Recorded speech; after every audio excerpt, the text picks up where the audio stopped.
Webcomics have exploded in popularity in recent years, but unlike videos and blogs, there are a few major platforms online for the new medium. Chang Kim, CEO of Tapas Media, hopes to change all that with his new project called Tapastic. Chang joins us now in New York. Chang, what does Tapas Media specialize in? So we are building this platform for webcomics, especially serialized webcomics. And by serialized webcomics, I mean there's this indie artists that are participating on a platform, publishing their work regularly, like once or twice a week. So the idea is every day you come to Tapastic, there's something interesting and new to read. So that's what we're building. Tapastic is your first major project. Tell me about it. So Tapastic.com, first of all, we're available on the web and mobile, both on the Android and iOS. And what Tapastic is, I mean, especially for readers, it's a one place you can go and consume all the great visuals, like what we call visual stories, essentially webcomics. So, there's these indie artists that are expressing their stories, interesting stories, in a visual format. And again, it's serialized form. And as a reader, you can just come to Tapastic and start reading, discovering a lot of great stories. You can also subscribe to many of these series. Whenever there's a new episode, there's a notification delivered to you. I keep seeing the term bite-sized when referring to your content. Why do you believe people prefer smaller doses of content? I think we're living in the era of mobile web and mobile applications. So I think what it does is it's going to chop up the size of content to a mini or smaller chunks. So what the new pattern of content consumption these days is like when people wait for like subways, or they have like 5 minutes to kill, and sometimes they play like games, or can read some stories. So that's why we're trying to specialize in the bite-sized media content. How can writers and artists get involved with Tapastic? So they can actually sign up to Tapastic and start publishing today for free. So it's a completely free platform. So pretty much like the way you publish your videos to YouTube.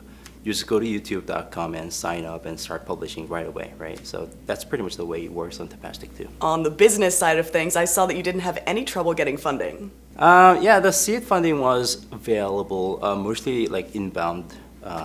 There's been investors that I personally knew. So yeah, we were fortunate enough to raise some funding last year. So how did your experience working with Google help you with this project? So I was actually pretty certain that first of all, Google is an amazing place. I have nothing bad, to say about Google. It's just like probably one of the best places you can work for. But I was still pretty certain that I wanted to start a new business again, because I co-founded the company before. So I always consider myself to be a startup entrepreneur. So that was last year, and it's been pretty amazing so far. Yes. How can people access Tapastic?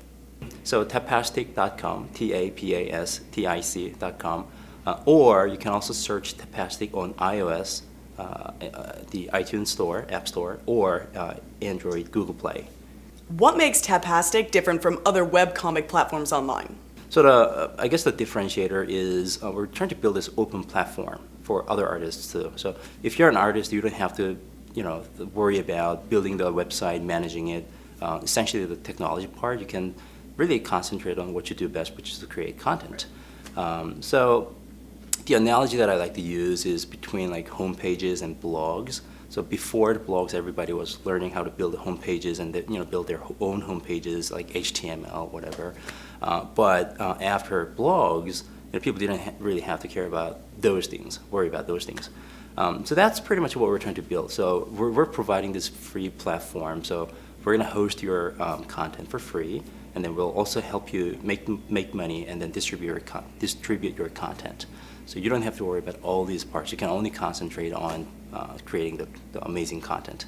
Who is your target audience?